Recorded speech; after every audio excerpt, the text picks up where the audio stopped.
So the last time we got a lot of requests on how to make ghee. So today's New Year's Day, nothing else is happening, so I thought we would do a nice little video about how to make ghee. So here we have a nice block of unsalted New Zealand butter.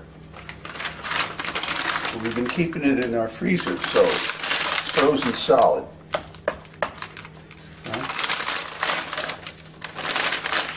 I'm going to take this and put it in a pot. Nice big pot. And then turn on the flame just on simmer. See? Very low.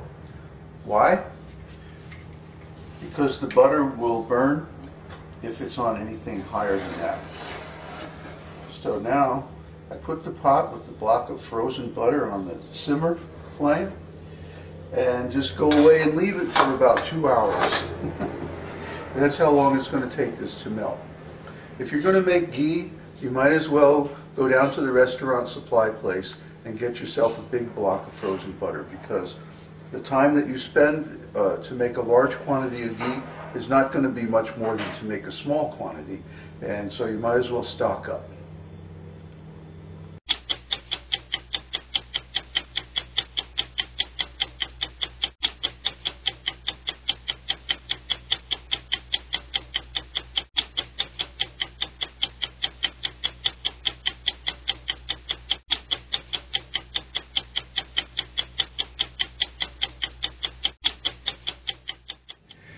Okay, so now the butter is all melted, and you see we have the first little bit of solids coming to the top. So what we're going to do now is turn up the heat and gradually bring this liquid butter to a boil. It has to heat slowly or it'll burn on the bottom and ruin the taste of the whole batch of ghee. The idea is to bring all these solids up to the top so we can scoop them off. Okay, now it's brought to a boil, and you see all these solids are coming to the top, so we turn down the flame again to simmer. Now what's happening is the liquid, the water, is being cooked out of the butter, and along with the water these solids are coming to the top. So what we do is take a nice scoop and scoop off the solids, put them in another bowl. Now these solids are really good for buttering toast, putting in soup, 1,000,001 uses. You can use it just like butter. But you can't do the things that you will do with ghee with butter, because to heat the ghee hot enough, for example, to extract flavor oil from spices, you couldn't have the solids in it or they will burn. So we're cooking out the solids and purifying the ghee. And you have to make really sure when the butter is boiling that nothing is sticking to the bottom. I always use a wooden spoon. Sometimes I'll even cut the tip off with a spoon with a saw so that it's flat, and I can scrape along the bottom and make sure nothing is sticking. If it sticks and burns, it'll ruin the flavor of the whole batch of ghee. So we have to be a little bit careful. Okay, so now we have a nice rolling boil, and as you can see, more solids have come up to the top. This is about 20 minutes later. So we very carefully scoop those off.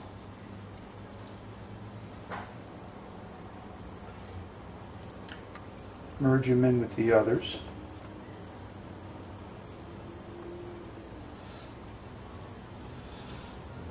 And then we want to keep this rolling boil because there's two kinds of solids.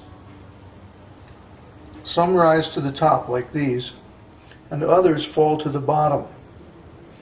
The reason is that almost all the water is cooked out of them, and so they're denser and heavier than the others.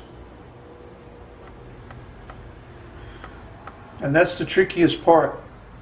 is taking care of those solids that fall to the bottom and making sure that they don't burn. But for now, in this phase, we just keep this at a rolling boil until the ghee becomes clear. As you can see, now it's not clear, it's got a lot of bubbles in it. So just keep cooking it slowly like this. Now after 20 minutes, I'm scooping off the solids from the top again. And as long as they keep rising to the top, keep scooping them off and saving them in another container. Like I said, these ghee solids are very useful for all different kinds of cooking. Anywhere you use butter, you can use ghee solids instead. They're nice and fluffy because they're aerated. They contain the steam from the cooking process. But as you can see, the ghee is still not clear. It's got a lot of bubbles in it and solids. So we're going to keep cooking it and keep scooping out the solids until it gets clear.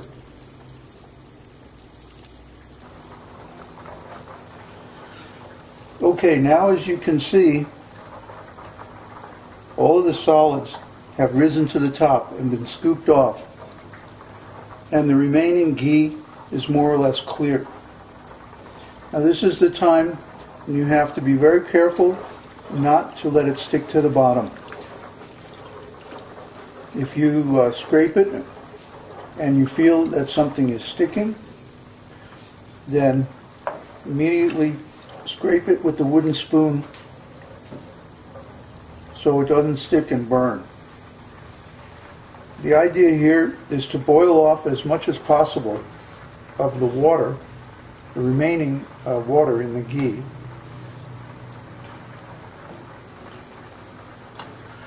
But when the solids that you scoop off of the top start to get brown like this, that means you can't cook it anymore, or they'll start to burn and ruin the flavor. So you turn it off,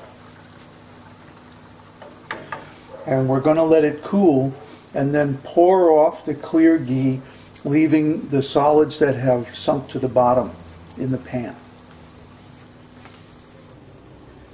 Okay, now I've let the ghee cool down for a few minutes, and as you can see, if I scoop just the last little bit of impurities from the top, what's left is a clear liquid. Let's zoom in on that. A clear liquid, and you can see on the bottom, here are the other impurities on the bottom.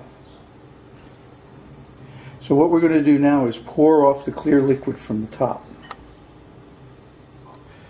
So now I'm pouring off the clear ghee into another pan. Hopefully the pan will be big enough. And as you can see, what's left on the bottom is the solids that sank to the bottom. So what we're going to do now, I'm going to pour the rest of this out into another pan, which hopefully is nearby. Oh, here we go.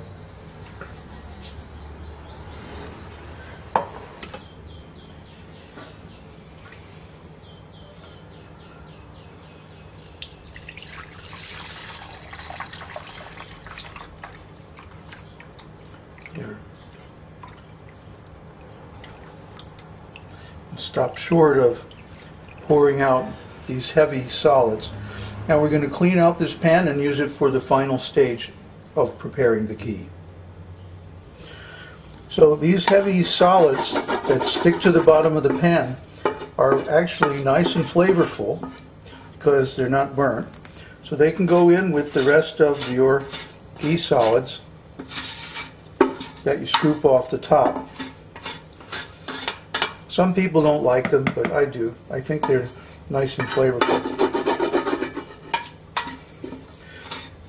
And everything from milk and butter is useful in cooking, so we shouldn't waste anything. Okay, now the pan is cleaned, and also I put it on the flame to dry it thoroughly because we don't want there to be any moisture in the ghee. It'll boil and bubble up really bad. So now I'm going to pour the ghee that we took out back into the ghee pan.